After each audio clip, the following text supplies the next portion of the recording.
Paz, la doctora María Ligia Herrera Navarro, y por supuesto a nuestro conferencista que inaugura la Semana Comunica Yo Soy para la Paz, al doctor Hernán Reyes.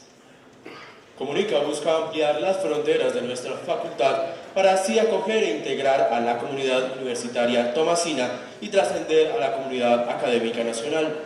En momentos en que avanza el acuerdo final para la terminación del conflicto y la construcción de una paz estable y duradera, en el que se adelantan las conversaciones de paz entre el gobierno del presidente Juan Manuel Santos y la guerrilla del ELN, es pertinente continuar indagando por los roles que juegan la comunicación y el periodismo en escenarios estratégicos para la construcción de una cultura de paz. En esta oportunidad, Comunica nos convoca para debatir la relación entre comunicación y política a la luz de los últimos procesos democráticos que han tenido lugar en diversas latitudes del mundo, en donde la información difundida mediante plataformas, redes sociales y medios de comunicación no tradicionales han jugado un rol fundamental en la toma de decisiones por parte de la ciudadanía. En este marco de reflexión, para dar la bienvenida a instalar de manera oficial nuestra Semana Comunica Yo Soy para la Paz, se dirige a ustedes el decano de la División de Ciencias Sociales, Fray Schneider Claros Castro. Orden de predicadores.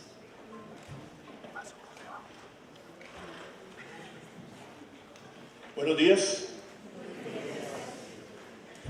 Para mí es un honor dar la apertura a la Semana de la Comunicación Social organizada por la Facultad de Comunicación, porque el diálogo y los debates en torno a la realidad que vivimos hoy en día superan el escenario académico y se incorporan en nuestra cotidianidad.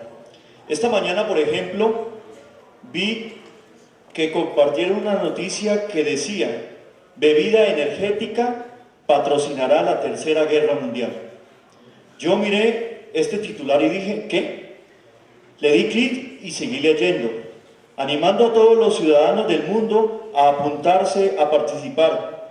El principal fabricante de bebidas energéticas del mundo ha anunciado esta misma mañana que será el patrocinador oficial de la inminente Tercera Guerra Mundial. La contienda global será transmitida por televisión y su fecha de inicio podrá conocerse en cuestión de días. Esto no es cierto, me dije. Busqué la página web de la que venía el artículo y efectivamente estaba leyendo una noticia de un portal de noticias falsas. Claro, ya después de que el lector detecta cuáles son esos medios que satirizan los sucesos, se ríe. Lo bueno en este caso es que estos medios anuncian abiertamente que son una parodia o que sus contenidos son de ficción. Pero ¿qué pasa cuando se comparten artículos basados en mentiras y se presentan como si fueran noticias verdaderas? ¿O qué pasa cuando las opiniones son presentadas como hechos? Pues que si el lector no tiene la postura crítica y no es capaz de distinguir lo cierto o lo falso, eso puede ser la causa de grandísimas confusiones que tienen graves consecuencias políticas. Eso fue lo que pasó con el Brexit y la elección de Donald Trump, y aquí en Colombia con el proceso de paz. Empezaron a circular una serie de informaciones amañadas que distorsionaron la realidad, y muchas personas creyeron lo que leyeron sin constatar con otras fuentes o sin cuestionarse por el contenido que leían.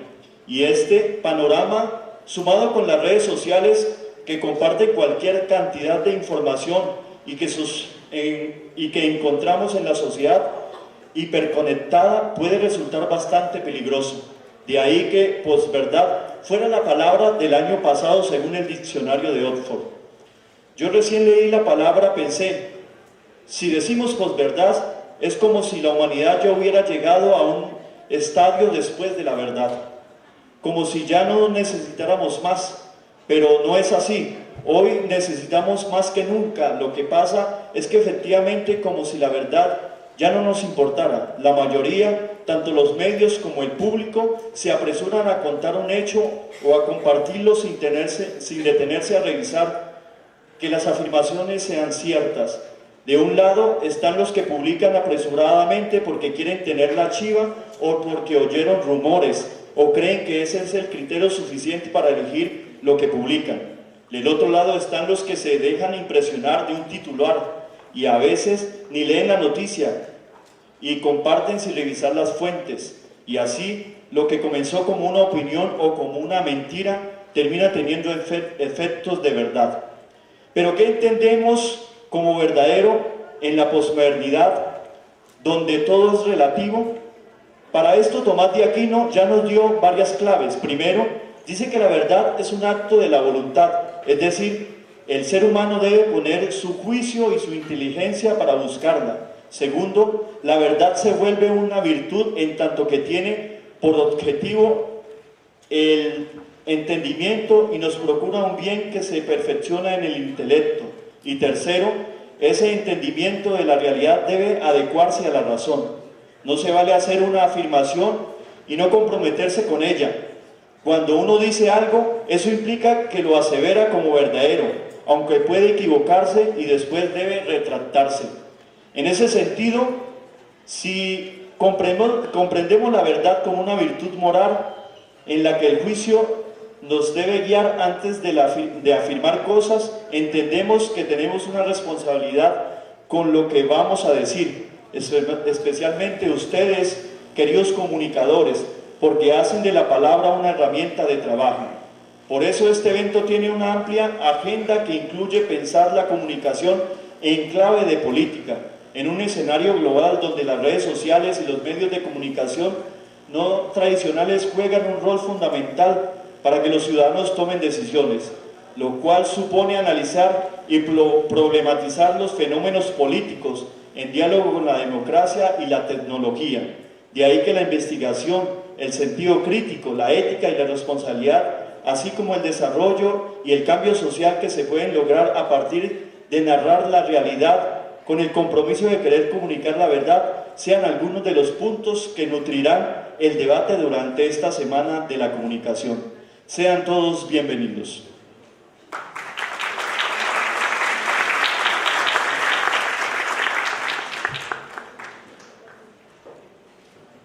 Agradecemos los valiosos aportes que nos hace el decano de la División de Ciencias Sociales, Fray Schneider Claros. Para iniciar la agenda prevista para el día de hoy e instalar nuestra conferencia de apertura, se dirige a ustedes la decana de la Facultad de Comunicación Social para la Paz, la doctora María Ligia Herrera Navarro.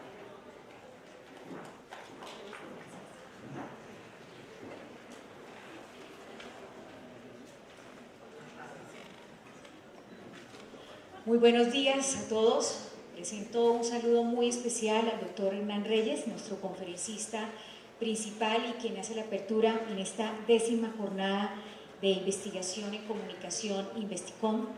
Presento también un saludo muy especial a nuestro decano de la División de Ciencias Sociales, Fray Schneider Claros Castro, quien en esta oportunidad también se encuentra acompañado de la secretaria de división encargada, Jimena Santesteban. También presento un saludo muy especial al director de la Maestría de Comunicación, Desarrollo y Cambio Social, Jorge Iván Jaramillo, al grupo de periodistas invitados internacionales del Instituto Sofía y de la Red Internacional de Comunicadores NetOne, quienes desarrollarán mañana jueves un panel sobre el periodismo dialógico y fenómenos contemporáneos, al doctor Michele Sansucchi, a la doctora Ana María Montoya y a la doctora Estefanía Tanesino. También hago extensivo este saludo al equipo de los profesores investigadores que conforman el Grupo de Investigación de Comunicación Paz-Conflicto y quienes hoy tienen el liderazgo y la iniciativa de desarrollar esta 10ª jornada de Investicom bajo la gran temática de la comunicación dialógica y el cohabitar en la globalización. Realmente es un debate, un gran debate en torno al papel que desempeñan los sistemas mediáticos, tecnológicos y las redes sociales en las problemáticas políticas contemporáneas. No está de más un saludo muy especial a toda la comunidad estudiantil y directiva también que nos acompañan hoy, porque hoy también estamos en el marco de la celebración de los 20 años de la Facultad de Comunicación Social.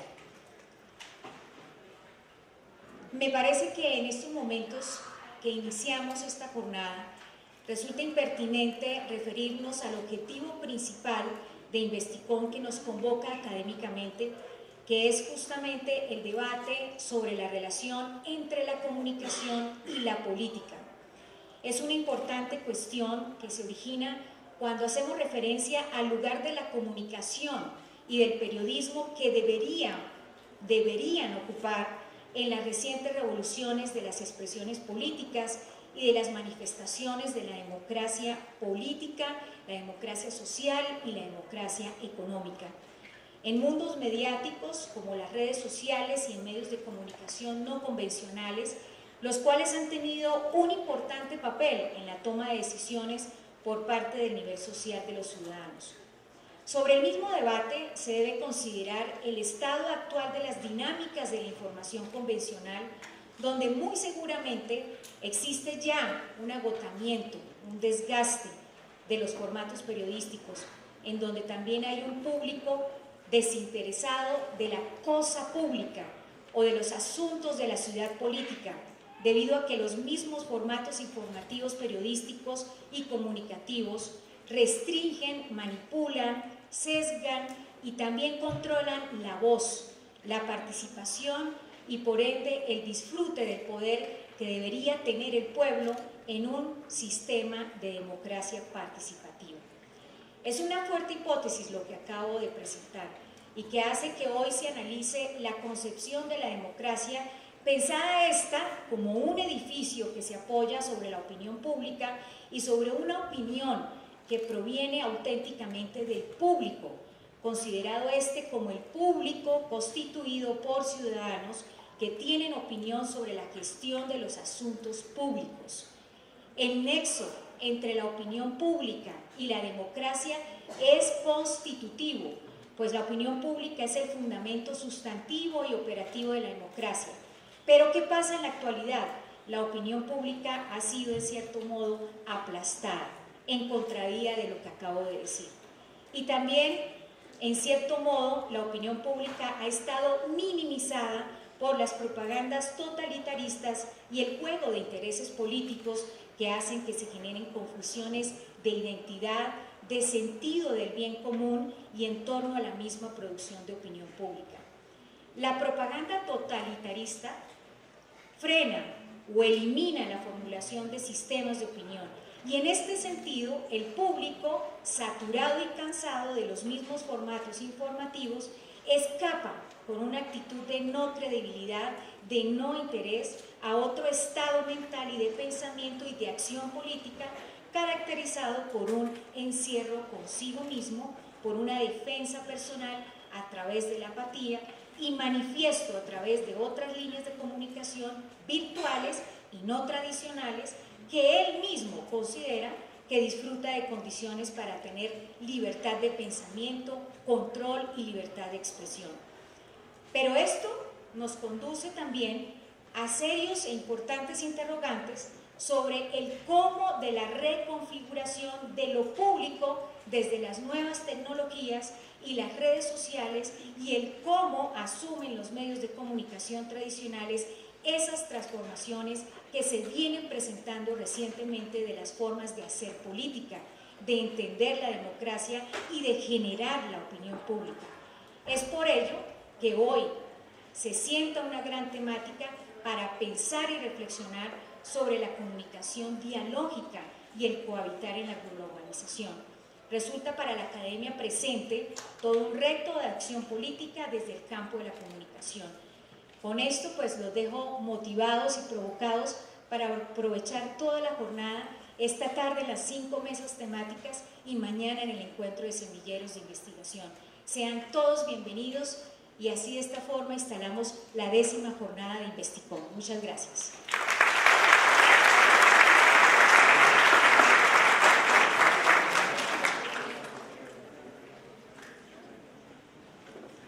Muy bien, pues agradecemos la invitación y la reflexión que nos hace nuestra decana, la doctora María Ligia Herrera Navarro, que además nos deja varias preguntas en torno a la comunicación, a la paz y a estos escenarios coyunturales con los que evidenciamos que hoy es necesario hacer un análisis en diversos territorios a nivel mundial.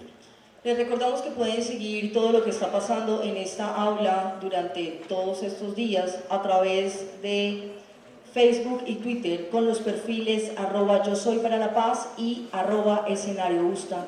Ustedes pueden ingresar a la página de la Facultad de Comunicación Social y les pedimos a quienes van a estar informando utilizar el hashtag comunica con #K. Actualmente se han formulado neologismos como la era de la posverdad. Se habla del fin de la política o el florecimiento de la pospolítica o la tecnopolítica, con el fin de explicar lo que sucede en las sociedades mundiales. Estos nuevos escenarios de la comunicación en clave política vienen recientemente a nuestra esfera. Desde el surgimiento de la primavera árabe, pasando por movilizaciones como los del 15M, los indignados de España, el Occupy Wall Street, Yo Soy 132 en México, el invierno estudiantil en Chile, el Nuit de Bois en Francia, entre otras. Durante el 2016 se presentaron otros acontecimientos que acentúan el agotamiento de las categorías y conceptos con los que las ciencias sociales analizan las coyunturas sociales evidenciados en hechos como el Brexit en Inglaterra, el triunfo de Donald Trump, el surgimiento de la derecha en América Latina o el triunfo del no del plebiscito en Colombia. Brindar algunas orientaciones para explicar estos acontecimientos, así como el papel de los medios y de las redes en escenarios de construcción social, es parte del reto que asume hoy el profesor Hernán Reyes Aguinaga con su conferencia Comunicación en clave de política. Hernán Reyes es profesor del Departamento de Comunicación de la Universidad Andina de Quito, licenciado en Sociología y Ciencias Políticas de la Universidad Central del Ecuador, magíster en Desarrollo y Género de la University of East Anglia de Norwich, Inglaterra, diplomado en Planificación Social de la Comisión Económica para América Latina con sede en Santiago de Chile, candidato doctoral en Estudios Culturales Latinoamericanos de la Universidad Andina Simón Bolívar con sede en Ecuador. Además, tiene una amplia experiencia como docente universitario en pregrados y posgrados de Comunicación, Sociología y Estudios Culturales. El doctor Hernán Reyes se ha desempeñado en otros importantes cargos como representante del Consejo de Regulación de la Información designado por el Consejo de Participación Ciudadana en Ecuador, fue asesor para la elaboración de la Ley de Comunicación de Ecuador en 2010, fue analista político en televisión y radio ecuatorianas, analista político del canal venezolano Telesur, columnista del periódico ecuatoriano El Telégrafo, así como autor de innumerables artículos académicos sobre realidades políticas y comunicativas en América Latina. Damos la bienvenida entonces al profesor Hernán Reyes con su conferencia Comunicación en clave de política.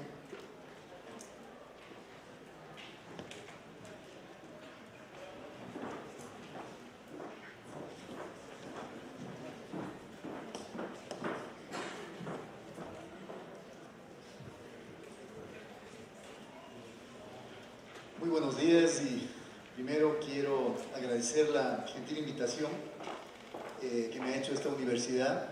Es un gusto para mí estar de nuevo acá en Bogotá y poder dirigirme a ustedes en este evento que es importante por dos razones. Primero porque pretende pensar un tema que es nuclear, que es vital para entender la política, para entender el mundo contemporáneo. Y segundo, porque está ligado a la actividad crucial de la universidad, que es investigar. Tengo 40 minutos, voy a tratar de sintetizar. Mi presentación estaba pensada para ser un poco más larga, pero voy a tratar de sintetizar y espero que pueda llegar a ustedes.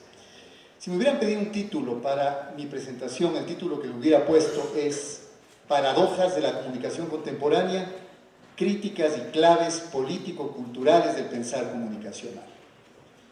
Y quiero empezar, quiero comentarles que van a ser 4 partes, las que voy a exponer. Una primera es una invitación general a pensar y a pensar la comunicación.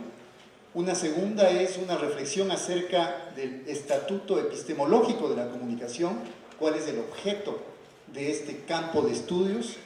Uno tercero tiene que ver con las principales problemáticas, críticas y complejidades de la comunicación hoy en día. Y luego voy a terminar compartiendo con ustedes algunos elementos que tiene que ver con la situación de un caso concreto donde la comunicación y la política han dado lugar a una enorme polémica y donde ha habido cambios sustanciales, avances, estancamientos, retrocesos, que es el caso ecuatoriano en relación con la aprobación de la ley de comunicación, con la aplicación de esta ley de comunicación y con el ambiente y el escenario que nosotros vivimos hace pocos días con las elecciones generales, o mejor dicho, elecciones presidenciales, que justamente el día de ayer acabaron de cerrarse con la proclamación oficial del nuevo presidente electo del Ecuador, el licenciado Lenín Moreno. Esas van a ser las 4 partes que yo voy a tratar de concentrar en mi intervención. Primero, les hago una invitación a pensar. O sea, detengamos un momento nuestras rutinas y pensemos el mundo, y más específicamente el mundo de la comunicación. ¿Qué significa pensar? ¿Qué es pensar? Esta ha sido una pregunta que ya se formularon antes pensadores de la talla de un Heidegger o de una Hannah Arendt. Como dice, y voy a tomar prestado el pensamiento de varios autores, como dice Michel Serret, ese enorme pero todavía grandemente desconocido filósofo, navegante, ingeniero, novelista, que nos dejó hace no mucho y nos legó obras importantísimas para entender la comunicación, como su libro Hermes, un libro pionero en cuanto a la epistemología de la comunicación, y más recientemente, y quizá conocido por ustedes, la obra donde aborda la compleja y conflictiva relación entre las nuevas tecnologías y los alcances del pensamiento humano, a la que intituló curiosamente Pulgarcita, justamente en alusión a esta figura del celular y del manejo que se tiene del celular utilizando los 2 pulgares. Michel Serret decía: pensar quiere decir inventar.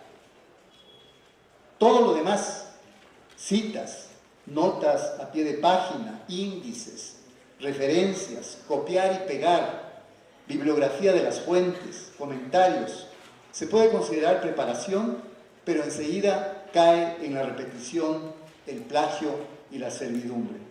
Descubrir no sucede a menudo, el pensamiento lo escaso.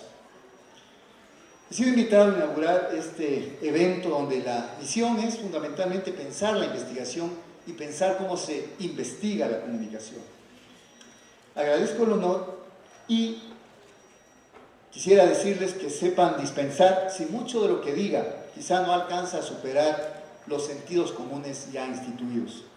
Sin embargo, estoy seguro que este esfuerzo, como lo decía Semmelmann, esta voluntad de conocer, implica no solo el reconocimiento de la realidad sociohistórica que vivimos y enfrentamos, y no solo saber que ésta tiene múltiples significados, sino también saber que por eso mismo no se puede simplemente abordarla construyendo teorías, sino que el problema epistémico fundamental del conocimiento es el continuo desfase entre los cuerpos teóricos y la realidad cambiante, por lo que precisamente se da esa necesidad de permanente resignificación de nuestro pensamiento. La investigación, obviamente, es la fuente y el manantial que nutre esa resignificación. Sigamos entonces con las deudas, con el pensamiento ajeno, en procura de que nos provoquen invenciones propias. Sabiamente Serret nos advierte que no hay ser viviente ni cosa inerte del que no podamos decir que no emite información, no la almacena ni la trata. Y ligando con sus anteriores juicios sobre el pensamiento, esta no sería sino una forma de información cada vez más escasa, cada vez más controlada en su emisión e independiente de la recepción, cada vez más controlada en su equilibrio, cada vez más contingente, ramificada. Y por eso Michel Serret propone una figura del pensar a la que él denomina la razón coja. Y cito simplemente una frase que me llamó mucho la atención de su libro: cojeamos, luego para sobrevivir debemos pensar. Con eso Serret no solamente hace alusión a la debilidad propia del ser humano, sino a que precisamente esa debilidad del ser humano es la que le empuja a adaptarse al mundo en que vive y a relacionarse con las cosas y con los seres. Agrega aún más, este tipo especial de información, el pensamiento, no tiene nada en común con lo que designamos con este nombre, aquello con lo que los canales de los medios de comunicación nos drogan a diario y que se reduce a menudo a la repetición hasta la náusea, anuncios de cadáveres, catástrofes de poder y de muertes, mentiras conocidas, y que todos los días contradice el pensamiento. Por eso no serviría imitar resultados, rendimientos de finura o de genio, puesto que esa transmutación a la que nos obliga, entre comillas, el progreso, no nos convertiría sino en bestias miméticas, aquellas que huyen de la posibilidad de sumergirse en el flujo mundial y vital de donde emergen las novedades del pensamiento. Por eso, pensar significa hoy en día exorcizar de alguna manera esa otra información masiva y masificada, que es nula desde la ambición de atrapar lo escaso y descubrir su secreto, o como sintetiza Serret, para pensar me basta sujeto, arrojarme debajo. Cuando pienso, me convierto en lo que pienso. Si aquello que no puede dejar de hacer el mundo es dejar de cambiar, turbulenta e implacablemente, ¿en qué nos convertimos al volvernos sujetos de pensamiento? La identidad de la persona no solo surge de las relaciones parentales, sino de las relaciones in extenso con el mundo. Así pensamos, luego somos mundo. Olvidar esto nos hace creer que pensar solo concierne a las neuronas del cerebro y nos seca las ideas. Pero sobre todo las figuras de pensamiento, como las llamaba Bergson, ese brotar ininterrumpido de imprevisibles novedades. Y eso es lo que hace pensar el cuerpo. Y así el cuerpo mismo se convierte en la vara de medición de la duración del pensamiento. Por eso hablar del pensamiento de la comunicación sin considerar las políticas de la corporeidad y las sensibilidades sería solamente información inútil, tema que desarrollaremos más adelante. Las vicisitudes del pensar comunicacional. Si pensar es fluir en las aguas del mundo, hasta 1960 nada hacía presagiar la reaparición de Hermes, el mensajero. Las computadoras recién aparecían en los 60. Los medios de comunicación masiva lo dominaban todo, desde las voluntades de sus pocos propietarios. Prometeo seguía siendo el rey de la dureza del desarrollismo. Y de repente reaparece Hermes, portador de mensajes, el dios ligero, veloz, invisible y secreto, como un ángel que pasa, figura de intercambios, especie emergente, patrón de los comerciantes, de los traductores, de los ladrones, que en muchedumbre agitada gritaban ideas inesperadas. Y al pensamiento le toca ponerse a tono con la variación del mundo. Ya las ciencias humanas no bastaban. Tendrían que aparecer aquellas ciencias que hubo que llamar las ciencias de la comunicación, las que tratan de descifrar los nuevos jeroglíficos del mundo. La distribución tiende a sustituir a la concentración. Los dispositivos tecnológicos parecen colocar toda la información del mundo en las manos de todos. Y lo que ahora parece el desafío para el desciframiento científico es lo referente a los nudos y a los vínculos, aquello que surge del nuevo relato producido por las nuevas tecnologías de las redes y por el nuevo tiempo de las multiplicidades y las diferencias.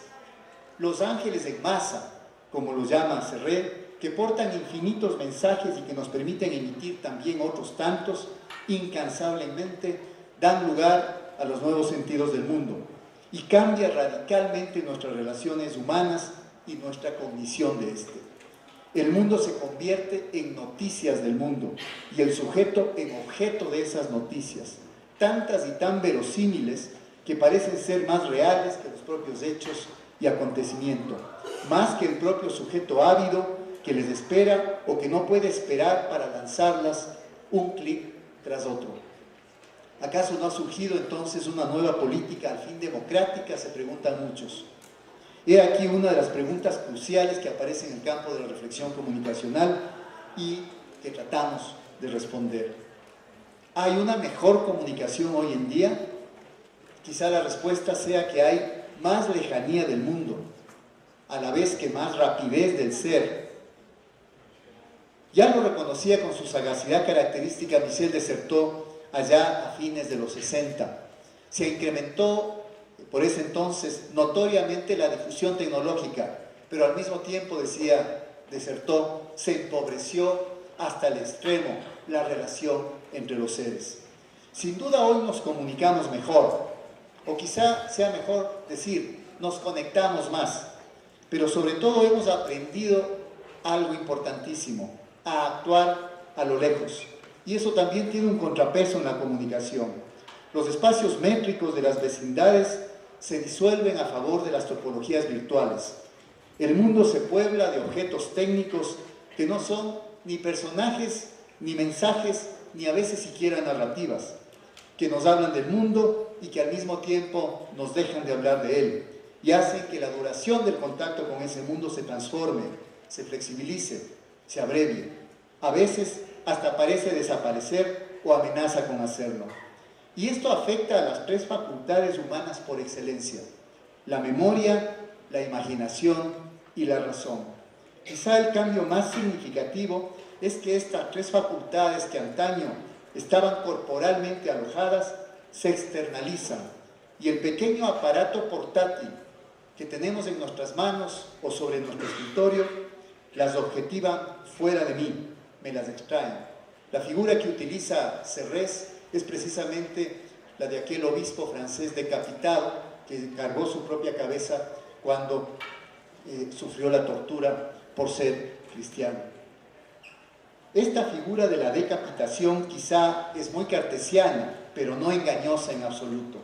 A la vez, Serres no culpa exclusivamente a este dispositivo en particular, sino a toda la serie histórica de dispositivos que permitieron fijar cada vez más eficientemente la información del mundo y el pensamiento humano en soportes materiales externos a nosotros. Acordémonos que cuando se pasó de la oralidad a la escritura, la memoria sufrió un traspiés enorme. Ya no necesitábamos recordar. Aquello que debíamos recordar estaba impreso en el libro. Y acordémonos que cuando la escritura se aloja en el dispositivo tecnológico, ya no necesitamos siquiera leer y poder interpretar lo que está ahí, sino simplemente hacer un clic. Y así es como actuamos con nuestro pensamiento, y empezamos la tenaz adaptación para actuar a lo lejos con nuestros propios semejantes, y más aún con nuestros desemejantes. ¿Cómo entonces retomar la senda del pensar? Serres continúa con su hilo de Ariadna, advierte la potencia de la inclinación, la declinación, la divergencia, como el mejor modelo para pensar.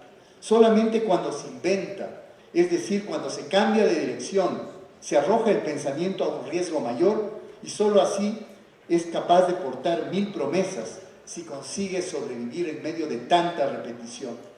Y los mejores modelos para pensar han resultado ser entonces los modelos paradójicos, aquellos que mezclan el azar y la necesidad, lo estocástico y lo determinista.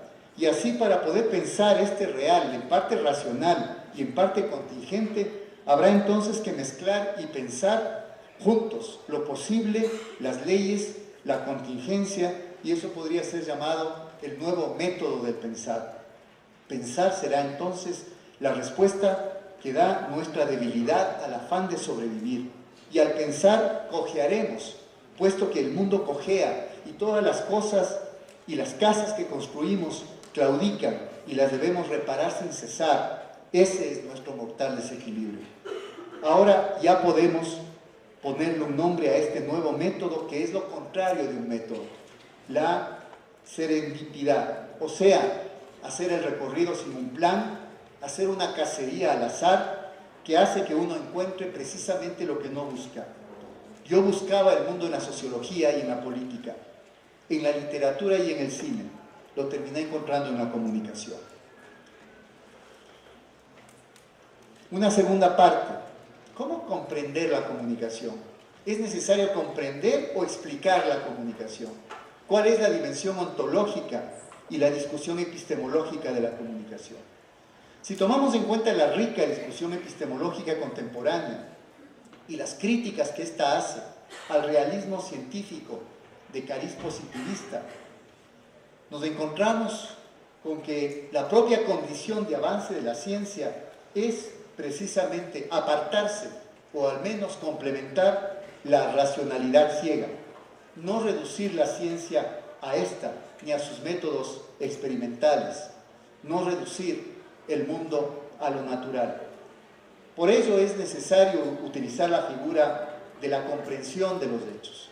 Por eso aparecen palabras en las ciencias de la comunicación como empatía, como significación, como hermenéutica, como búsqueda de sentidos, como trama de lo real. Esta reacción comprensivista contra los límites del positivismo implica superar la visión naturalística de lo social y la incorporación de la subjetividad. Implica que nos mantengamos a distancia con lo que parece natural de la tecnología, con aquella practicidad que finalmente no nos eleva, sino nos mantiene atados a lo más bajo del mundo. La razón, como diría Nietzsche, interpreta. Por lo tanto, afirmar el carácter interpretativo de todo conocimiento implica, en primer lugar, reconocer que a esa supuesta primera relación sujeto-objeto, en la que se asienta la objetividad, la antecede otra todavía más originaria, la relación del hombre con un mundo, con una tradición. Y esa relación previa a la objetivación, suelo ineludible de todo posible teorizar, es lo que la hermenéutica denomina pertenencia. Salta a la vista entonces y resulta más obvio que tal objeto con las características anotadas se asimila con facilidad al pensar comunicacional. Adicionalmente, las proposiciones y el razonamiento anteriores nos llevan directamente a plantear el debate epistemológico, que el debate epistemológico sobre la comunicación necesariamente tiene que apostar por explorar la dimensión cognoscitiva y de sentido de este campo, y que también incluye su dimensión ontológica. Autores que seguramente ustedes revisarán diariamente en sus clases o que ustedes utilizarán en sus investigaciones. Uno de ellos, Eduardo Visser, hace años plantea preguntas que resultan ahora todavía pertinentes, preguntas que parecen fuera de lugar y que son las preguntas que más nos llevan al lugar de la comunicación. ¿Existe la comunicación? ¿Cómo pensar la comunicación?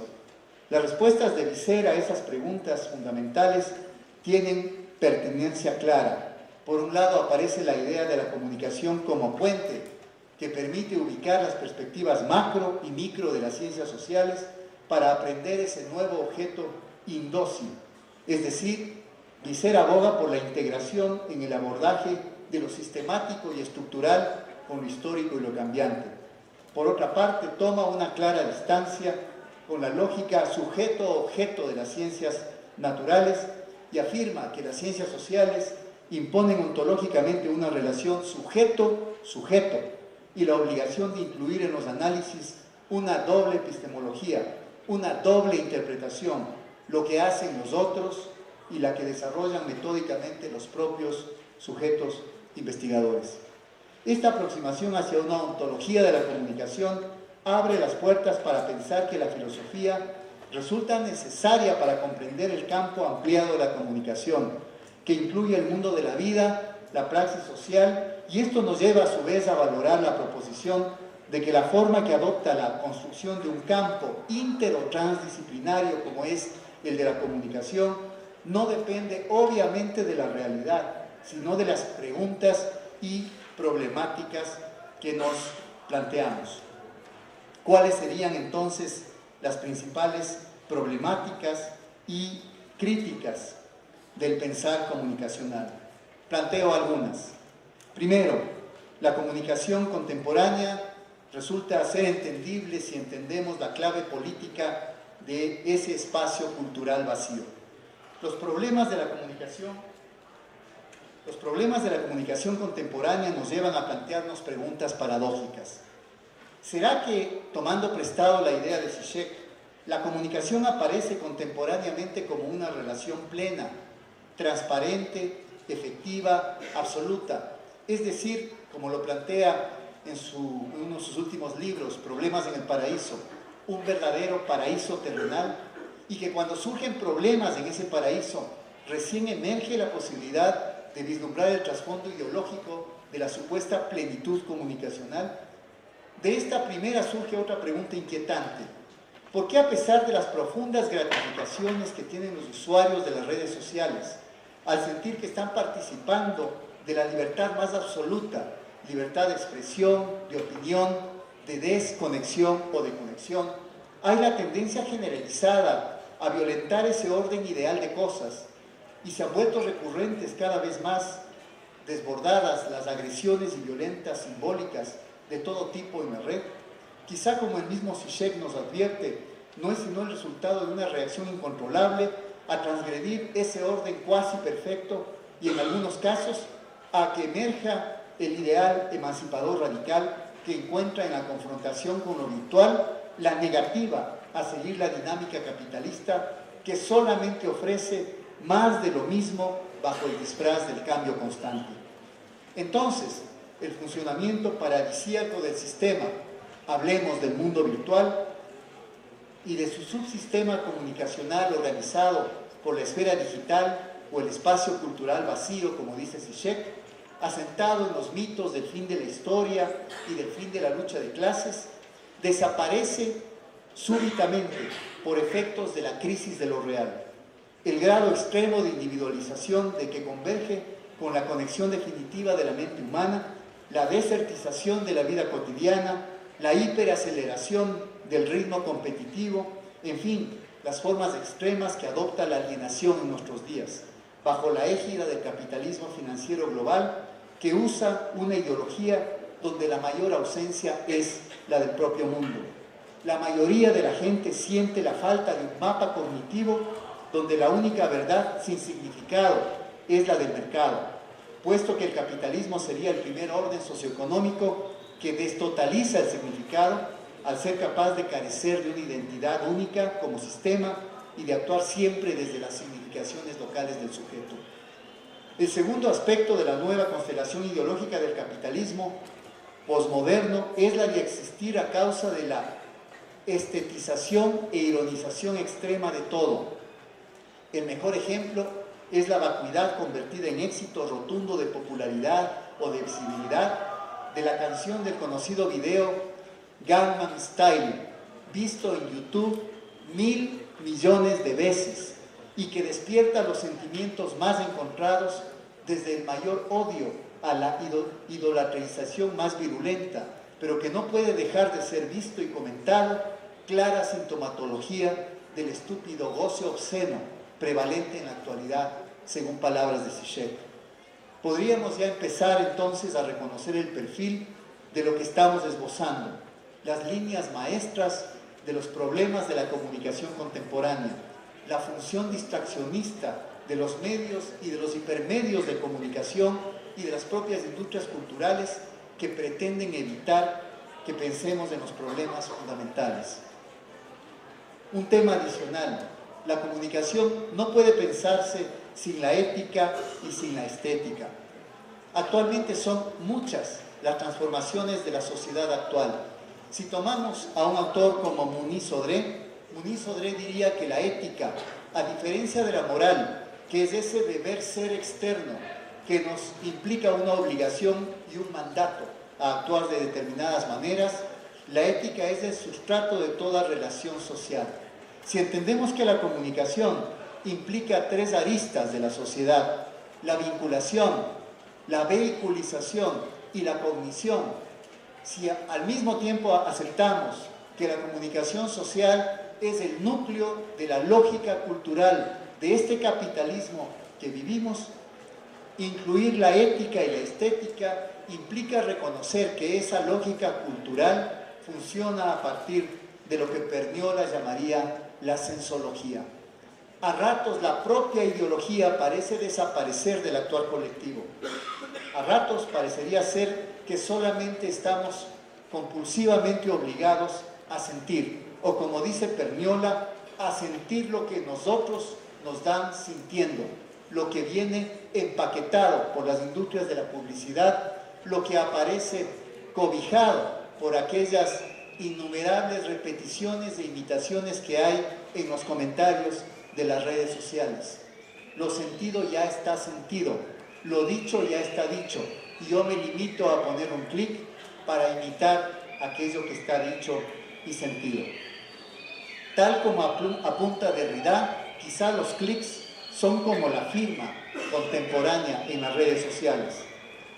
Derrida decía, los efectos de firma son la cosa más corriente del mundo. La condición de posibilidad de esos efectos es simultáneamente la condición de imposibilidad del ser. Por lo tanto, contemplar la producción cultural contemporánea pasa por indagar por estas problemáticas.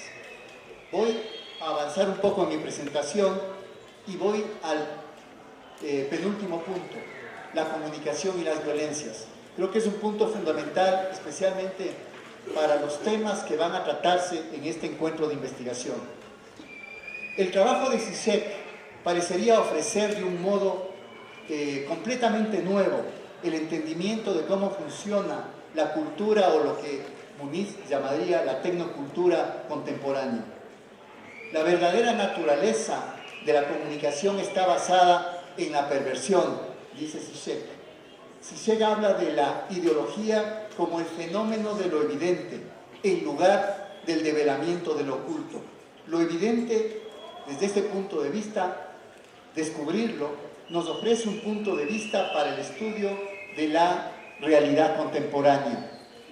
Los medios se han convertido en los dispositivos más poderosos para organizar lo que llama Zizek una huelga contra el entendimiento. Los medios tratan de frenar las irrupciones de lo real y de lo simbólico. Desde este punto de vista, Zizek y otros autores, quizá les convoco a leer a Byung-Chul Han, el filósofo coreano, que plantea que quizá la mayor violencia de la comunicación contemporánea es aquella contenida en lo que se llama la ilusión de la transparencia.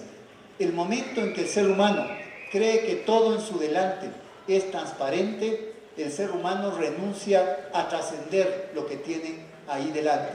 El momento en que cree todo lo que le dicen, el momento en que siente lo que le dan sintiendo, pierde toda su capacidad crítica. Ese momento el mundo entra en un estado de obsesión compleja. Lo obsceno, ¿qué sería sino la distancia tradicional entre el ente público y la actuación colectiva? La cultura no sería sino la sustitución de todo lo que debía haber existido por todo lo que es producido, leído y convertido en realidad por medios externos al sujeto. Por eso es necesario repensar y vigilar el pensamiento del saber comunicacional. Por eso es necesario comprender y no explicar. Por eso es necesario no olvidarse de la dimensión política de la comunicación. Por eso es imprescindible incluir la dimensión ontológica en esa discusión. Y paso a la última parte de mi intervención, que tiene que ver con compartir con ustedes cómo estos elementos puestos en el debate se sitúan en un escenario concreto que es el escenario de las batallas por modificar los patrones de comunicación en una sociedad concreta, que es la sociedad ecuatoriana. Hace pocos meses, CIESPAL publicó un libro que se llama El derecho a la comunicación, algunas experiencias de democratización de la comunicación en América Latina. En ese libro se publicó un solo artículo sobre el caso ecuatoriano, de mi autoría, donde de alguna manera trato de hacer una evaluación en base a algunos parámetros generales de lo que ha sido el proceso ecuatoriano desde que se luchó para que se apruebe la Ley Orgánica de Comunicación y durante el proceso de aplicación de la Ley Orgánica de Comunicación. Entre el año 2009, un año después de la aprobación de la Constitución ecuatoriana, y el año 2013, la Ley Orgánica de Comunicación estuvo bloqueada en la Asamblea Nacional precisamente por efecto de una disputa por la hegemonía que estuvo evidentemente dominada y marcada por el discurso de la derecha neoliberal y de sus adalides mediáticos. El año 2013 se logra, el 23 de junio, aprobar la Ley de Comunicación en Ecuador y desde ese entonces ya queda plasmado en el imaginario colectivo de la sociedad ecuatoriana la idea de que la Ley Orgánica de Comunicación es una ley mordaza, que atenta contra la libertad de expresión, que atenta contra los principios y valores del periodismo independiente, que atenta contra la libertad de prensa, que atenta contra la libertad de empresa. Lamentablemente, a pesar de que esa ley, en el caso ecuatoriano, resulta absolutamente necesaria, si es que uno analiza, ni siquiera con mucho detenimiento, solamente la enorme concentración en la propiedad de los medios privados. El 93% de medios de comunicación hasta el 2006 en Ecuador eran medios de propiedad privada. Apenas el 2.8% eran medios comunitarios y el resto eran medios públicos o medios quizá de carácter estatal, local, sin mayor incidencia en la generación de opinión pública, a pesar de que lo racional para la sociedad ecuatoriana habría sido asistir a un debate participativo sobre el por qué era necesario regular la comunicación y en qué términos esta se regulaba, primó la disputa hegemónica y en ese sentido fueron colocados determinados hitos en el imaginario colectivo ecuatoriano, como aquel de que la ley de comunicación es una ley mordaza. Apenas el 2 de abril hubo elecciones en Ecuador. Dos elementos fueron importantes de ser resaltados en estas elecciones. Uno, la idea de que la sociedad ecuatoriana está partida en dos, que es una idea del recetario neoliberal que funciona en muchos países. En el país que mejor funciona esta idea es en Venezuela. Cuando ustedes leen, yo leía El Espectador hoy en día, antes de salir acá, la edición de hoy día del Espectador, y lo primero que saltó a la vista fueron dos artículos en la página 3 y en la página 4, o en la 2 y en la 3, del diario El Espectador, donde en la una se planteaba que, como titular, que Maduro está caído, y en la otra se planteaba precisamente que la oposición está acorralada. Las dos noticias hablan de lo mismo. Los dos titulares plantean la comprensión de la realidad venezolana en los mismos términos. Eso que sucede acá y que sucede en Venezuela y que sucede en Argentina, sucedió también y ha sucedido en Ecuador y sigue sucediendo. En las elecciones ecuatorianas, el candidato que finalmente gana es el que primero pierde en los medios de comunicación. Me explico. En el Ecuador están permitidos los exit poll a partir de la hora de finalización del voto en las urnas, es decir, las 5 de la tarde. El 2 de abril sucedió en Ecuador un fenómeno que ya había venido gestándose en elecciones anteriores, pero que ahora se mostró en toda su crudeza. Exactamente 10 para las 5 de la tarde, los medios de comunicación, en su loco afán de competencia, los medios de comunicación privados, todos alineados con el candidato del neoliberalismo, el finalista, el señor Guillermo Lasso, anunciaron los resultados de un exit poll de una conocida empresa encuestadora ecuatoriana, la empresa Ceratos, que lo daba como ganador con alrededor del 53% de los votos frente al 47% de los votos del candidato de Alianza País, Lenín Moreno. Lo invitaron a los sets de televisión, los periodistas lo felicitaron como presidente electo, mostraron ante toda la audiencia nacional cuál era el nuevo, y la audiencia internacional, cuál era el nuevo presidente ecuatoriano, y apenas 20 minutos después empezaron a dar los resultados, varios conteos rápidos donde intervinieron universidades y organizaciones de la sociedad civil como participación ciudadana. En esos conteos rápidos de votos reales, no exit poll, no encuestas de exit poll a boca de urna, se invertía el resultado inicialmente difundido por los medios de comunicación y resultaba ganador el candidato Lenín Moreno de Alianza País con alrededor del 52% frente a algo más del 48%.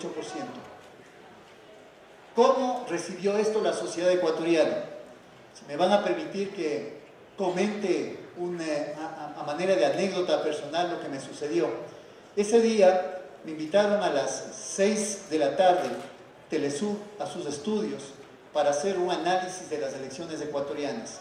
Los estudios de Telesur quedan ubicados a escasa una cuadra de la sede central del movimiento Alianza País y en una zona donde habita clase media y clase media alta quiteña.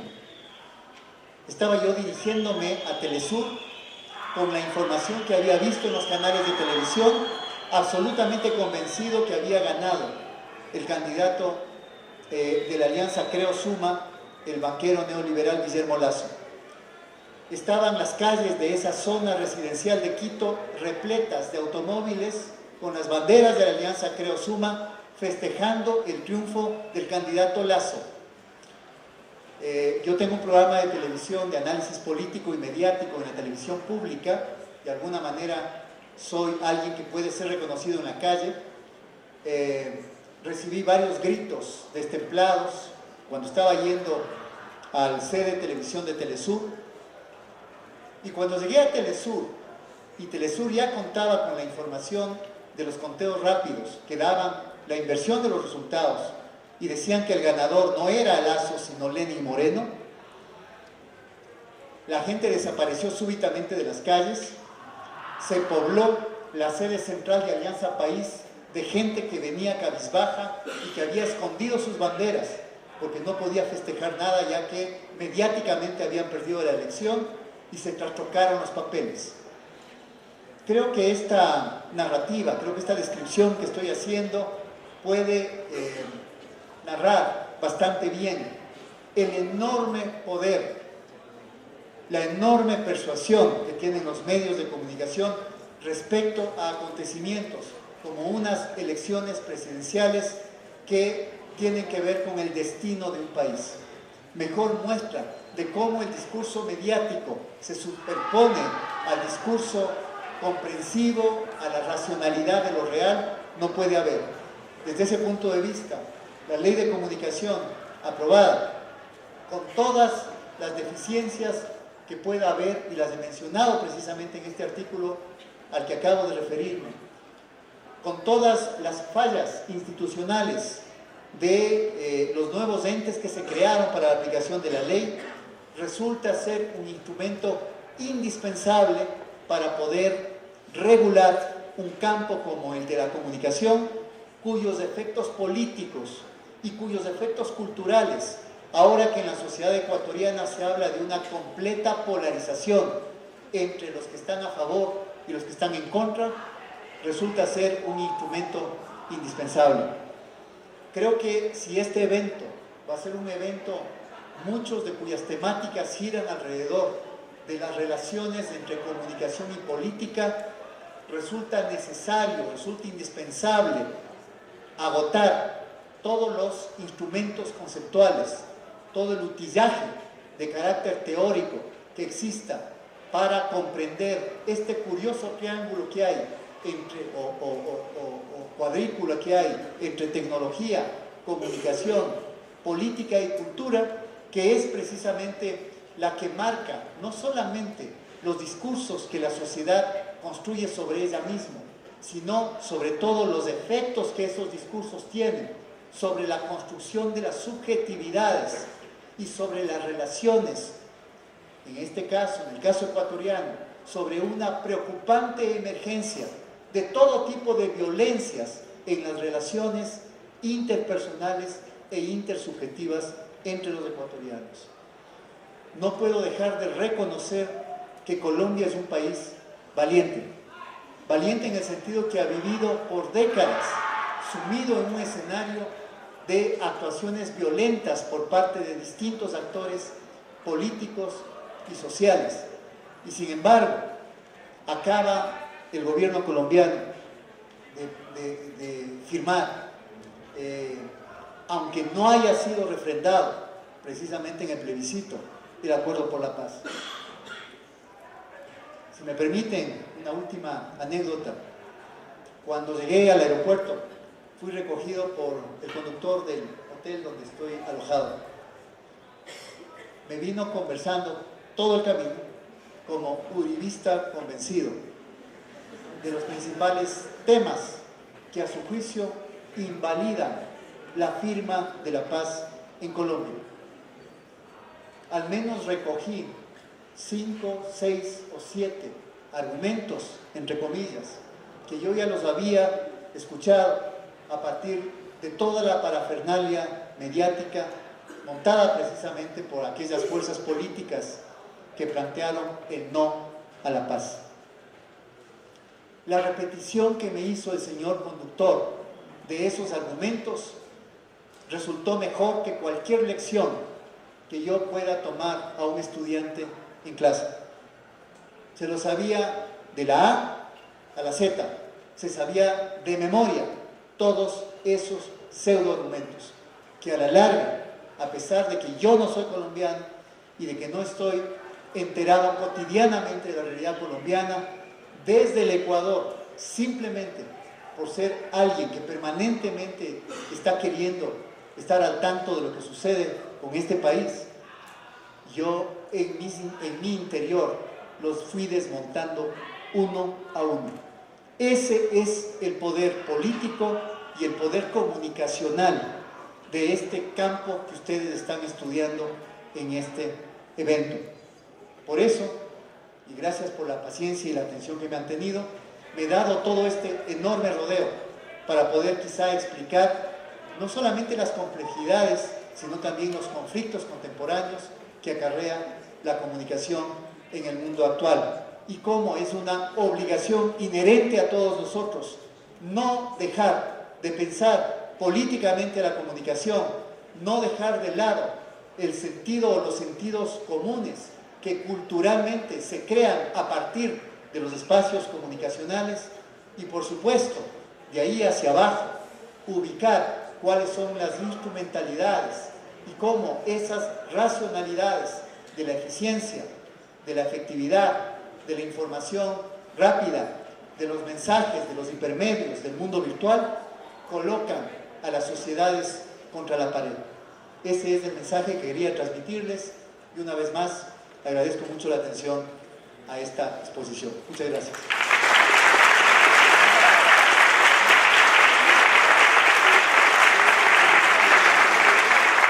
Muy bien, nuestro agradecimiento para el profesor Hernán Reyes, y en este momento nos disponemos a recibir las preguntas que el auditorio tenga para formular frente a esta interesante reflexión que nos ha formulado alrededor de la relación entre comunicación y política.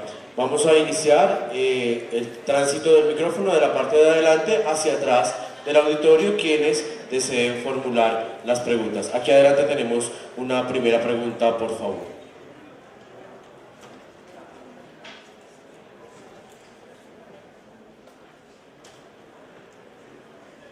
Buenas tardes para todos. Mi pregunta en específico, ahorita usted se está refiriendo a que los medios de comunicación constituyen el núcleo de la lógica cultural de una sociedad. En ese sentido, ¿cuáles serían las transformaciones que tiene que tener en cuenta un país que está haciendo la transición de un conflicto a la paz para generar nuevas lógicas? ¿Cuál es el deber de los medios de comunicación en ese aspecto?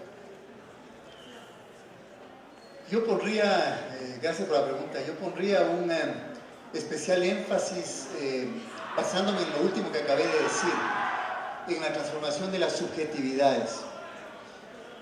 Cuando se trata de abordar problemas estructurales y profundos que arrastra una sociedad, que arrastra la sociedad en general, la sociedad del capitalismo, las sociedades del capitalismo, y uno de esos problemas estructurales es el de las violencias sistémicas, violencias materiales, violencias simbólicas, violencias en el relacionamiento entre las personas, violencias del Estado hacia la sociedad, violencias de los más poderosos hacia los más vulnerables, violencias de género, violencias intergeneracionales, violencias con las otredades y las diferencias.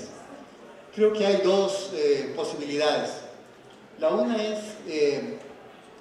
producir mecanismos que permitan normalizar y provocar una adaptación de los sujetos al nuevo orden.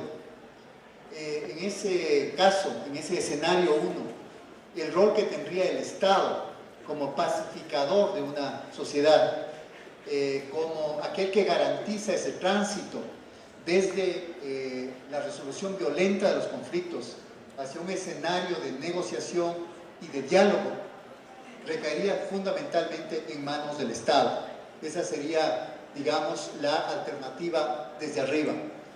La alternativa desde abajo sería la necesidad de una participación activa de los sujetos sociales, desde una transformación de sus propias prácticas, de sus propias rutinas.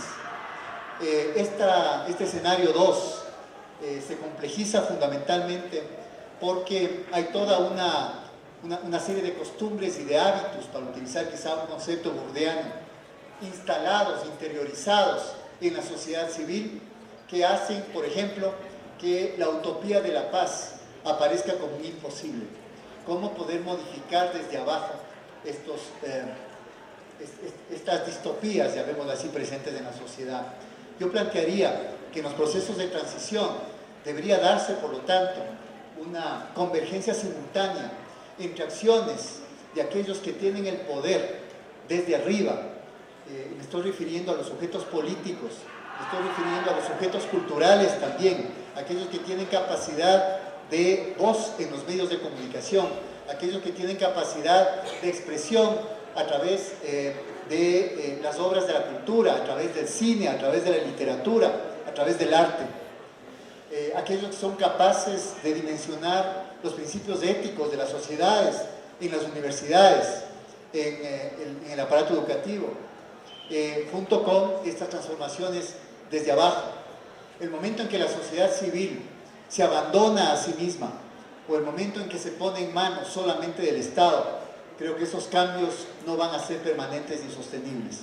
Abogo entonces por una suerte de convergencia entre esta dinámica, entre esta tendencia desde abajo, de la propia sociedad, y una garantía desde arriba, desde aquellos que tienen capacidades y poderes instituidos.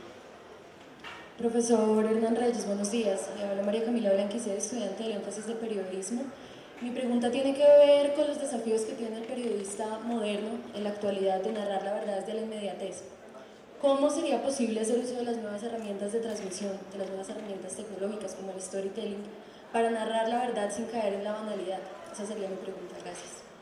Gracias. Creo que hay una moda un poco peligrosa en el campo del periodismo. Yo no soy periodista, mi formación es en sociología y ciencias políticas, pero he ejercido el periodismo durante varios años. Y justamente mi aproximación con el periodismo hace un montón de años fue a partir de la investigación periodística. Y creo que la investigación periodística sigue siendo el principal referente, o debe seguir siendo el principal referente del oficio periodístico. Si nosotros pensamos en grandes referentes de las teorías del periodismo y del oficio periodístico, estoy pensando en Kovacs, estoy pensando en Rosenstiel, estos dos grandes periodistas norteamericanos, para hablar de periodistas liberales y no referirme a otros. Ellos plantean que la principal misión del periodismo es decir la verdad, no narrar más bonito, no contar más rápido, sino decir la verdad. Con ello yo no quiero hacerme a un lado a las obligaciones que ahora tiene el periodismo por la propia lógica del sistema mediático. El sistema mediático basado en la lógica de la competencia, en el predominio de los medios privados, lo que plantea son dos elementos que todo el mundo debería estar consciente para evitar a veces esa sobreidealización que tienen los estudiantes de lo que va a ser el ejercicio del periodismo cuando estén en los medios. A veces los estudiantes creen que cuando están en los medios van a ser todo lo independientes que los medios arrojan como autoimagen hacia la sociedad, que van a tener total libertad de actuación en los medios, que lo que van a decir va a ser aquello que quieran decir, que no van a tener cortapisas para aquello que quieren contar y narrar. Me parece que hay que poner los pies sobre la tierra.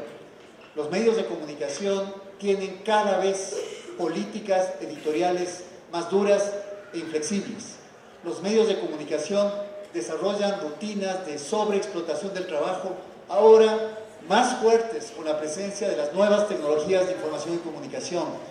Ahora el periodista ya no solamente tiene que saber escribir bien, si es que quiere ir a trabajar en un periódico, tiene que saber escribir bien, tiene que saber tomar buenas fotografías, tiene que saber filmar con su teléfono celular quizá o con una cámara portátil, tiene que saber subir contenidos virtuales, para plataformas digitales, y tiene que saber hacerlo todo al mismo tiempo y simultáneamente. Se multiplica por 5 o por 10 la carga de trabajo de los periodistas, pero eso no es lo más grave. Lo más grave es que a veces esos mismos medios son los que obligan al periodista a renunciar a la misión fundamental del periodismo, que es decir la verdad. Y decir la verdad ya no la estoy entendiendo desde esa vieja tradición de la objetividad absoluta del periodismo.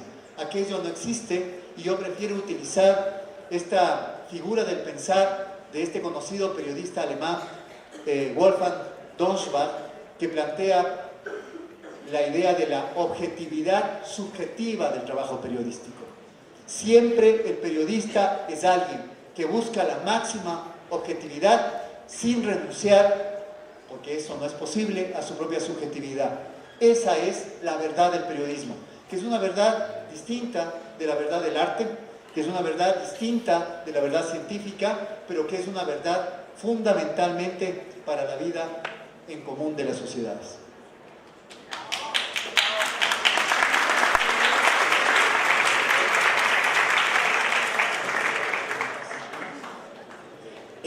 Muy buenas tardes. Una pregunta, obviamente la pregunta que yo voy a formular la hago como defensora de la libertad de expresión. Colombia en este momento debate la posibilidad de una ley de comunicación, y uno de los fantasmas obviamente tiene que ver con la aplicación de la ley, no solamente de la ley ecuatoriana, sino también de la ley venezolana. Y cuando uno está en las discusiones siempre dicen pues que ojalá no se cree acá una ley como la ley ecuatoriana. Yo quisiera, más que entrar como a responsabilizar o dar las cifras de lo que ha pasado con la ley del Ecuador, poder conocer un poco cuáles fueron los errores que se dio en la implementación, porque la ley ecuatoriana tiene cosas que podríamos efectivamente tomar como ejemplo. Hay unas garantías laborales para los periodistas que valdría la pena mirar, pero se cometieron muchos errores en la implementación. Me gustaría conocer su opinión como consejero de ese organismo, de cuáles fueron esos errores que nos sirvan a nosotros también como colombianos en el momento de debatir una ley de la información, y realmente qué pasa con el 33%, que digamos también es otro de los imaginarios que no sabemos si realmente vale la pena o no vale la pena apostarle al 33%. Varios temas en la pregunta y muy importantes además. Yo algún momento en algún artículo que escribí utilicé la figura del fantasma de la libertad de expresión. El fantasma de la libertad de expresión, el fantasma de la independencia de los medios, el fantasma de la objetividad del periodismo, son quizá los tres fantasmas que finalmente se han instalado no solamente en el imaginario del Ecuador, sino en el imaginario global de la comunicación a nivel mundial. Creo que esos fantasmas fueron exorcizados ya en los años 80, inicios de los 80, en el conocido informe McBride. Cuando nosotros sopesamos los ideales de la libertad de expresión, de la prensa independiente y de la objetividad periodística, los contrapesamos con todos los efectos nefastos de la concentración mediática, del uso abusivo de los medios de comunicación por parte de sus propietarios, de las presiones indebidas de los medios de comunicación a los actores políticos, de la sustitución en muchos casos de los liderazgos políticos por los liderazgos mediáticos. Quizá autores como Félix Ortega son de muchísima utilidad para entender cómo se dan estos procesos, no solo en Latinoamérica, sino también en Europa. Nosotros vemos que hay problemas complejos y de fondo en la comunicación que no se pueden reducir simplemente a una defensa irrestricta de algo que se puede llamar libertad de expresión. La libertad de expresión es un derecho, pero es un derecho fundamentalmente no de los periodistas, no es un derecho de los medios de comunicación, es un derecho de los ciudadanos. Y con eso quiero empezar a contestar la pregunta. La primera y mayor deficiencia de la Ley Orgánica de Comunicación, como de cualquier otra ley, es que no se interiorizó entre los ciudadanos ecuatorianos cuáles eran sus reales derechos a la libertad de expresión, a la libertad de acceso a la información, a la libertad a poder contar con la verdad cada vez que abren un periódico, cada vez que prenden un noticiero de televisión o cada vez que escuchan un noticiero radial. Desde ese punto de vista quedó flotando en el ambiente la idea de que la ley de comunicación afectaba a los periodistas y afectaba a los medios. La ley de comunicación ecuatoriana efectivamente es una ley que puede ser analizada jurídica y políticamente bajo múltiples prismas. Es la única ley a nivel de América Latina, creo que quizá en algo la ley venezolana, que regula contenidos. Y al regular contenidos nosotros tenemos dos elementos que hay que sopesar también. Uno, regular los contenidos implica la prohibición de 3 tipos de contenidos, y esto lo he dicho múltiples veces, y estoy plenamente de acuerdo con la prohibición de esos 3 contenidos. Uno, prohíbe contenidos violentos. En una sociedad como la colombiana, o en sociedades que van camino a un aumento desmedido de la violencia como la sociedad ecuatoriana, esa es una necesidad social. No se prohíben contenidos violentos a priori. La ley de comunicación, creo que en su artículo cuarto, si no me equivoco, si no recuerdo mal, prohíbe toda forma de censura previa, venga de donde venga, venga del dueño del medio, venga del administrador del medio, venga de alguien que tenga poder económico, venga de alguien que tenga poder político. La censura previa está prohibida y lo que la ley de comunicación plantea es la responsabilidad ulterior, o sea, posterior, respecto a los contenidos publicitados. Sin embargo, si no se interioriza entre la ciudadanía cuáles son los efectos negativos de este tipo de contenidos violentos, que es el 1, contenidos discriminatorios, en todas las formas de discriminación prohibidas por la Constitución ecuatoriana, discriminación por género, discriminación por raza, discriminación por opción sexual, discriminación por edad o cualquier otra forma de discriminación. Y la tercera, prohibición de contenidos sexualmente explícitos en horarios o franjas inadecuadas. Esos son los 3 tipos de contenidos prohibidos por la ley de comunicación y que han sido objeto de procesos de carácter administrativo por la Superintendencia de Información y Comunicación en Ecuador. Ahora bien, como toda ley, solamente se puede saber de cómo va a funcionar el momento que se aplica. Ninguna ley puede prever cómo se va a aplicar y ahí es cuando se tendrán que hacer los ajustes. En el caso de muchos de los procesos administrativos llevados a cabo por la Supercom, por la Superintendencia de Información y Comunicación, no se ha tomado en cuenta el daño o la afectación a la ciudadanía de determinados contenidos, sino se ha tomado más en cuenta la afectación política al gobierno de esos contenidos. Ese es el principal defecto de la aplicación de la ley de comunicación. Encima, me atrevo a decir, en un porcentaje minoritario de los procesos jurídicos que se ha seguido. Para ir cerrando la respuesta, en la Ley Orgánica de Comunicación yo he planteado que hay que hacer varias reformas. Una de ellas con una figura respecto a la cual yo nunca estuve de acuerdo, aunque existe en la realidad, la figura del linchamiento mediático. La Ley de Comunicación ecuatoriana tiene esta figura y más o menos textualmente el artículo se refiere a aquella acción concertada por uno o más medios o por el mismo medio en ocasiones sucesivas para afectar o minar la credibilidad o la legitimidad de cualquier persona o institución por parte del medio de comunicación. Aquellos que hemos hecho investigación de la comunicación sabemos que hay medios de comunicación que lo hacen de forma intencional, que desacreditan, deslegitiman, y la mejor prueba de aquello ha sido la deslegitimación que los medios privados han hecho del propio Estado, de la propia política, de los propios actores políticos.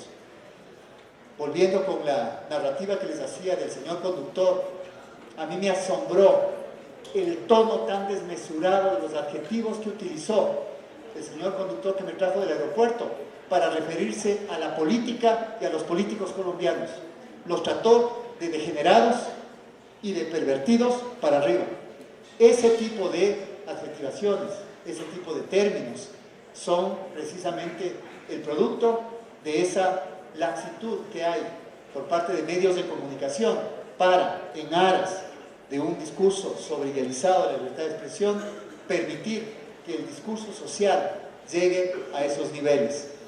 Hay otros temas importantes. No se ha aplicado nunca, no pudo aplicarse la figura del defensor de audiencias y de públicos, que hace las veces de lo que en Argentina es el defensor del público, que evitaría precisamente que lleguen las causas administrativas a la Supercor y que el medio de comunicación, una vez que haga la rectificación del caso y de ameritarse, pida las disculpas públicas cuando se ha equivocado flagrantemente o cuando ha afectado la dignidad o la imagen de una persona o de una institución de forma indebida, se resarza frente al público.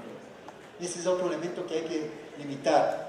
Me parece que el nivel de las multas que están presentes en la ley de comunicación es excesivo y afecta no tanto a los medios grandes y privados, que además tienen mayores y mejores recursos para cuidarse de no infringir la ley. En Ecuador se dice, entre rumores, de que ahora los medios grandes en su sala de redacción tienen instalado en el medio de la sala de redacción no al editor general o al subdirector, sino a un abogado, y que los contenidos pasan por los abogados antes de salir. Aquello no es verdad, pero efectivamente cometen muchas menos infracciones los medios grandes. Pero las multas, tal como están instituidas en la ley, afectan más a los medios regionales y a los medios locales. Aquello y la interiorización de los derechos de la comunicación y de la información en la ciudadanía, para que sean ellos, los ciudadanos y ciudadanas, los protagonistas de las demandas y de las quejas ante las instituciones, creo que son las principales falencias de la ley ecuatoriana. Gracias. Tenemos una última pregunta. Buenos días.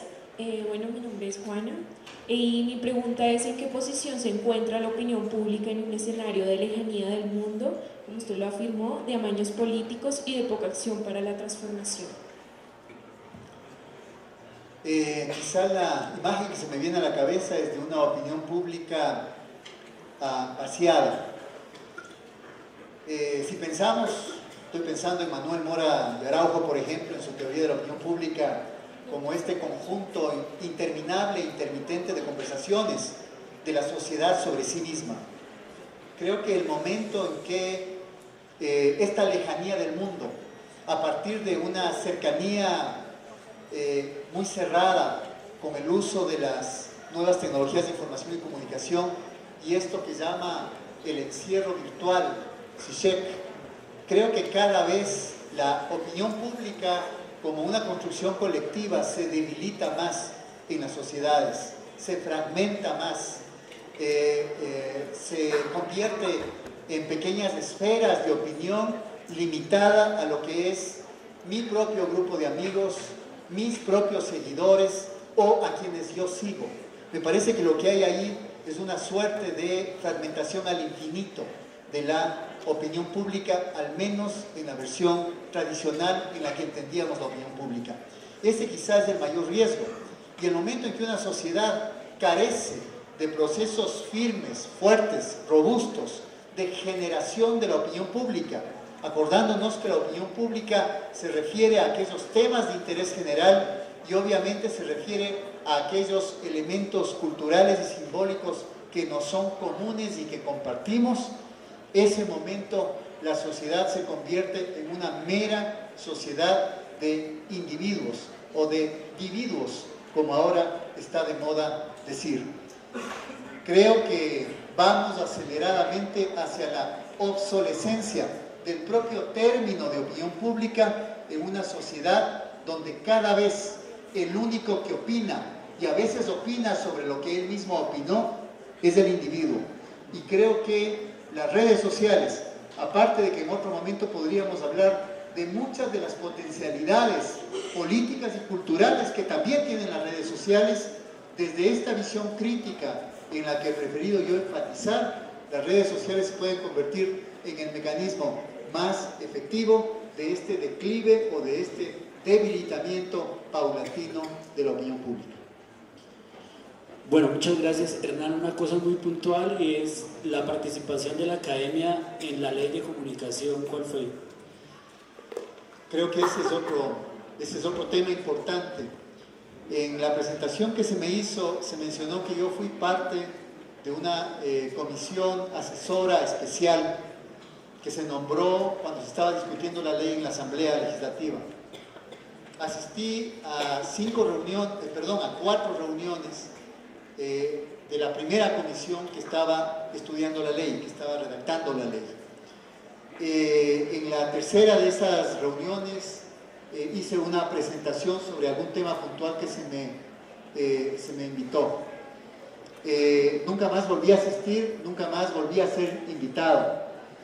Creo que hubo una lejanía malhadada, lamentable, del mundo académico y de la universidad respecto a lo que fue la Ley Orgánica de Comunicación, y quizá esa desintonía entre el actor legislativo y el actor académico provocó que la Ley de Comunicación tenga varios gazapos, como los que acabé de mencionar, y varios elementos que habría que reformular. Me parece que el momento en que la academia renuncia a su poder o su capacidad para comprender la realidad, ese momento queda en manos a ratos de los actores políticos y a veces de sus propios intereses y juegos de poder, la redacción de leyes tan importantes como la Ley de Comunicación o la más reciente Ley de Cultura en Ecuador. Me parece que ese es una de las causas precisamente de los errores de aplicación, de las limitaciones en los alcances ciudadanos de la Ley Orgánica de Comunicación. Lo que hemos hecho la academia, de todas formas, no diré para compensar esa primera falta, es posteriormente, y unos pocos, investigar aspectos puntuales, investigar y dar visiones panorámicas de cómo ha sido la aplicación de la Ley de Comunicación a través de estudios de caso y a través de investigaciones. Lamentablemente, todavía siguen teniendo la hegemonía aquellos que cuentan con recursos para hacer investigación de la comunicación, y aquellos que cuentan con recursos económicos y políticos para hacer investigación de la comunicación son los mismos que se opusieron a que haya ley orgánica de comunicación y que ahora se oponen a que siga existiendo la ley de comunicación. Felizmente la opción política que ganó en Ecuador acepta la necesidad urgente de reformular la ley de comunicación, pero asimismo acepta la necesidad de esa ley. Quizá otro hubiera sido el cantar si es que el candidato ganador no habría sido el que fue, porque el candidato del neoliberalismo, la primera cosa que hizo, el primer guiño que hizo a los medios privados, no solamente para la campaña electoral, sino durante los 7 años que estaba haciendo campaña, es echar al tacho de la basura la Ley Orgánica de Comunicación. Desde ese punto de vista, creo que tenemos como academia, creo que tenemos como universidad retos y desafíos enormes pendientes para seguir haciendo el monitoreo y seguir indagando sobre cómo se aplica esta ley desde los elementos que quizá he intentado concentrar en mi exposición. Muy bien, pues un muy merecido aplauso para esta reflexión y este debate con ese profesor Hernán Reyes.